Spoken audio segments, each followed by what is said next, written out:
So here's the thing. Yeah, I know I haven't made a lot of videos lately. Been busy with life at the universe and everything.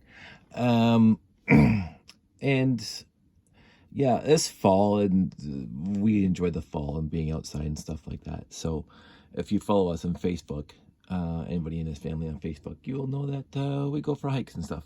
So not a lot of time in a Lego room. But I was inspired to try something new, and I think overall it's nice to talk about failures as much as it is to talk about successes. As a matter of fact, it's probably even better to talk about failures and see what you could have done and where there's improvement. On this one, it's basically a dead end. If we look at this thing, and let's bring this over here, because I'm not taking that one apart to show you inside. All the gears are inside this thing, so we're not going to take that apart. You'll see that if you go on to, there we go, 24 tooth, 24 tooth, 24 tooth. And if you get them all lined up correctly, let me just pull the motor. Look how easy it is to pull the motor and turn this thing by hand. So all these things are parallel like that. You'll see it's basically on the 45 because this is dead on. So all these guys are 45, and that's the way it works. I found that's the way it works the best. I couldn't figure out how to make it work any other way. So when all these gears are meshed so that the axle hole is 45 degrees to the 90 degrees of the support platform. So of course all the gears are this way and this way, and all the axle holes are 45 degrees to the 90 degrees. If that makes any sense at all. Maybe I'll mock it up really quick just by getting a couple. What's going on here? Looks like something fell.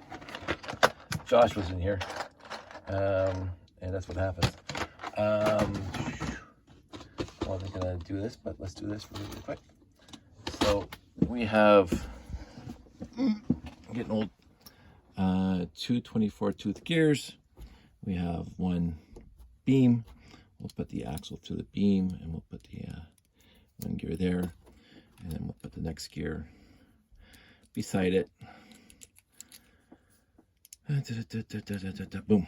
So that's not going to work. So if all the gears are lined up along this beam, you have to make the axle holes so the axle holes are 45 degrees. What I usually do is I do 90 like this, and you can see, and then I try to put these things so they follow the line on the actual gear. So this one's sideways and this one's up and down, left and right, up and down. And so when you turn it 45 degrees, now the lines themselves are parallel on the 45 degrees. So this is the 90 or the 180, whatever you want to call it, the horizontal, and then the line on the gear, which is also the line of where these things are 45 degrees to that. And so when you spin it, one goes vertical, one goes horizontal. You spin again, 45 degrees again. You spin it again, horizontal, vertical, and blah, blah, blah, all the way around. Now, the 24 tooth gear is not perfect. When one is horizontal, the other one's near vertical, you live with it. But when you do this, make sure all your horizontals are exactly horizontal with each other, and the verticals are one tooth of the gear off. Either way, either side of the 90, because you can't get them to go perfectly 90. So they're either on this side or they are on that side. Doesn't matter, but as long as there's one tooth, if you do more than one tooth off, it ain't gonna work. They'll actually bind a lot. So that's what I'm saying. 45 is pretty easy right there. That works. So they're all 45s, and then you just spin it, and you can see that they do miss each other nicely. Overall, now I did put these 1x1 trans neon orange plates on there, round plates on there. They do cause on some of them, because you can see they're a little loose, and that's fine. What you can do to fix that is you can, because this one down here is center if you draw a central line all the way up, it goes to this one, goes to this one, and you can just put another plate on top to hold them all together, or change this one to the number 4 and have it sticking up with an axle, and then put another set of plates like this on top, and it will be perfectly, so they don't wobble a lot. But I don't want to do that. I just want to do this. So anyway, so I was inspired to try something new here, using this kind of technique, but instead using the 16 tooth gears, thinking that it would work. Unfortunately, the 16 tooth gears do not leave enough room. So here's my mock-up. I got 9/16 tooth gears, and you can see they're on the 45 like that. So for this one, the old 16 tooth gears, you just make sure all the holes are horizontal and vertical, and that was the axle hole at 45 degrees, which worked. The issue is that this thing would spin around, and I didn't finish completing it because it binds. I mean, you can push it through, but they do hit like right here, here. So there's not enough room for these things to go to avoid each other. There's a word in auto mechanics when the valve is in the same zone as the piston head, except they're on different cycles, or on this. So when the piston head's down, the valve is down, and it allows the exhaust to come out. And when the piston head comes out, the valve's out of the way. Interference, I can't remember what it's called, but this is definitely, so this is not so goed, as they say in Dutch, not so good. And so I'm gonna not follow this. The 16 tooth gear is not endemic to making these things with 16 tooth gears. Now I could go with 40 tooth gears, but that would just be far too big and just a complete not a waste of time. Might be interesting to see if I could build something really cool with that, but yeah, these things are just binding every time, every half rotation, which is kind of sad, because it would have been cool to see this thing working in the end. If you take all the tops off, there we go, just take all these tops off. That wasn't supposed to happen, but whatever.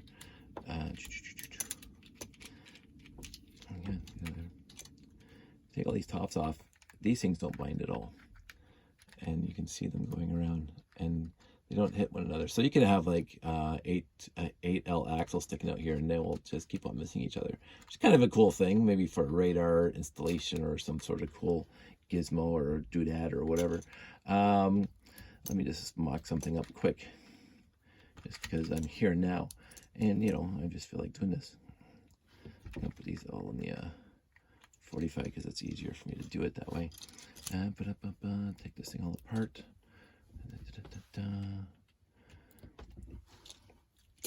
I'm a little bit disappointed. I was hoping that this thing would work in the end. I do have a cold, so if you're noticing that I sound a little bit stuffy, I came down with a cold. My throat started scratching a while back, and I thought I was just turning on the furnace and stuff like that, and I wasn't really that concerned about it. But in the end, I found out that yes, I do have a cold. So you can do this. Oh, they still interfere. Well, that's disappointing. Maybe an axle wouldn't interfere, possibly wouldn't interfere.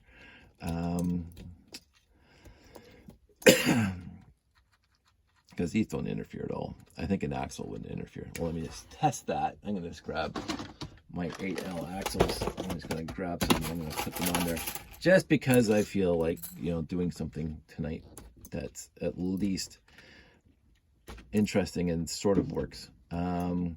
This thing was, so we got 8L axles in here, and these things should not interfere with one another. And again, I think I got the gear set up correctly.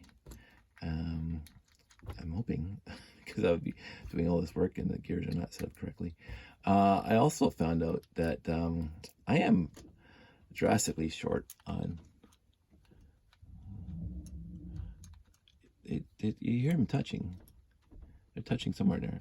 So they're all parallel, and then they all go their different ways, and they all come back to parallel on the other side. Kind of interesting. And if you put the, let's see if they're way out there, that this is going to work any better. Possibly not. But, you know, I'm here to try stuff. I just like trying stuff. Maybe it was just too close together. So if we put these ends on, these 90s on, these guys here, and I might have to grab a few more, but I'll just, because I didn't bother finishing it. So, I got enough 90s. Let's see what happens here. Because, you know, I'm all about the playing. Nope, they hit. They absolutely hit. So that's not so good. It's fine. It is what it is. If you just use them with the axles, they don't hit. At least don't hit too hard.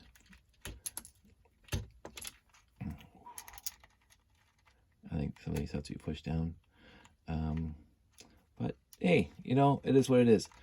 It was an effort. It was a valiant effort. I do know that if you put it on here, this thing's gonna come apart anyway.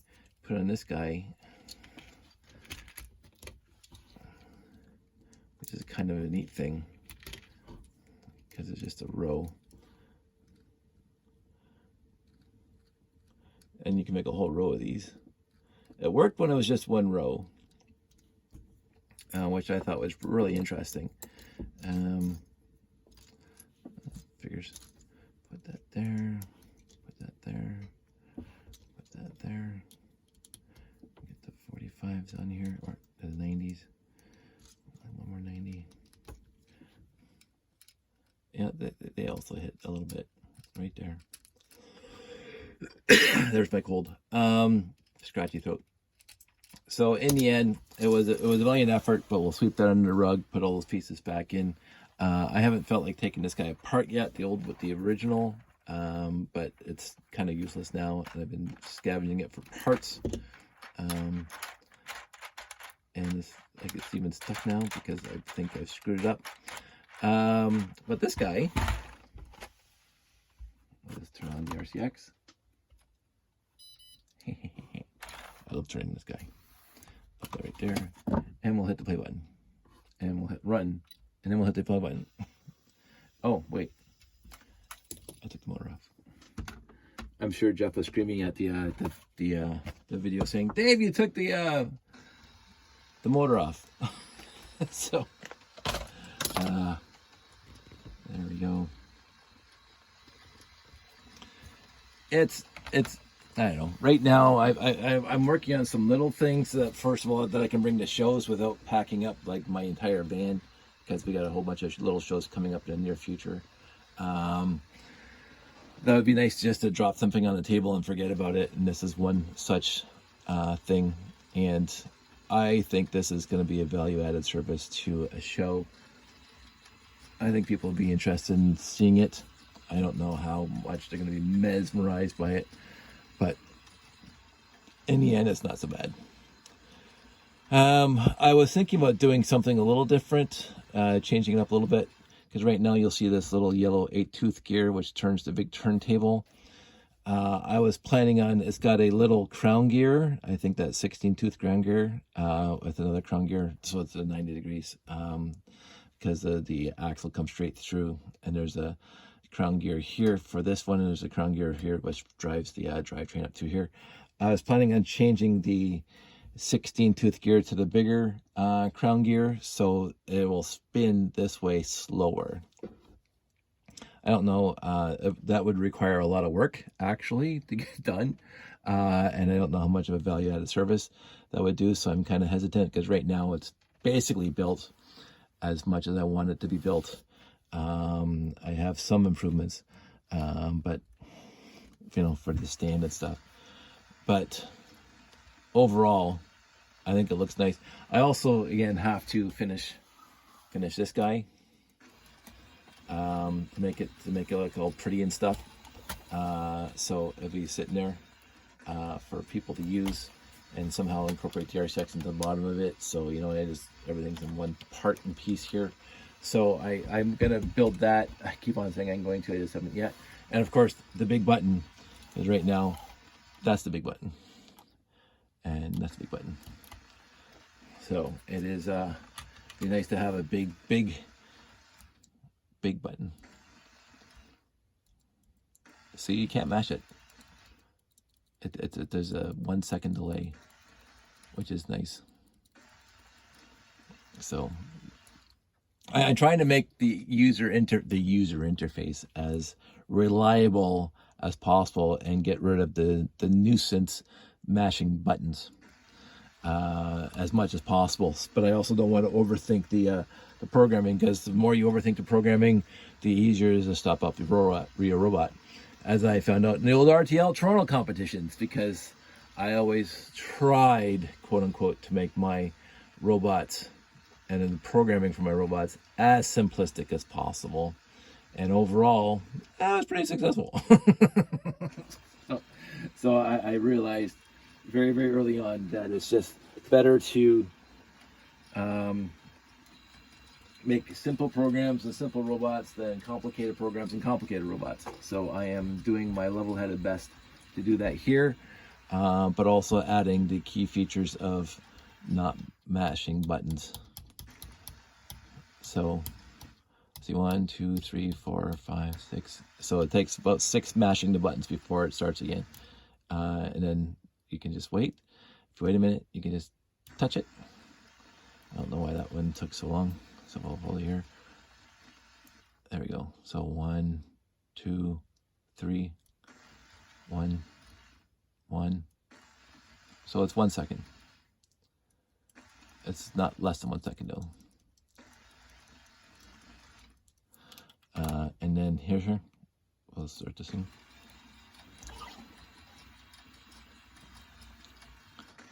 So this is what I'm working on right now overall, and what I'm thinking about improving it and making this better. It's all I got on my plate right now. I have no other huge plans at this point for my Lego collection. I do have to really seriously clean up this room. It is a complete and utter demo zone. I got a whole bunch of bags that I have to go through and go put in the storage and stuff like that. I put all my, and of course in the winter time we're going to be bringing this up to Josh's room, so that's going to be a huge cleanup there too, and downsizing. So that's on my plate, but again, I'm procrastinating on it. I'm doing other stuff. I'm hanging out with the family, not hanging out in the living room a lot right now, which is okay. But I do miss you guys. I really do. So I will sporadically, and again, won't be like every single day, but I will sporadically update and keep you guys in the loop as to what's going on in my world. And I hope everything out there in your worlds are going well. Everybody out there, stay safe, take care, and I will talk to you soon.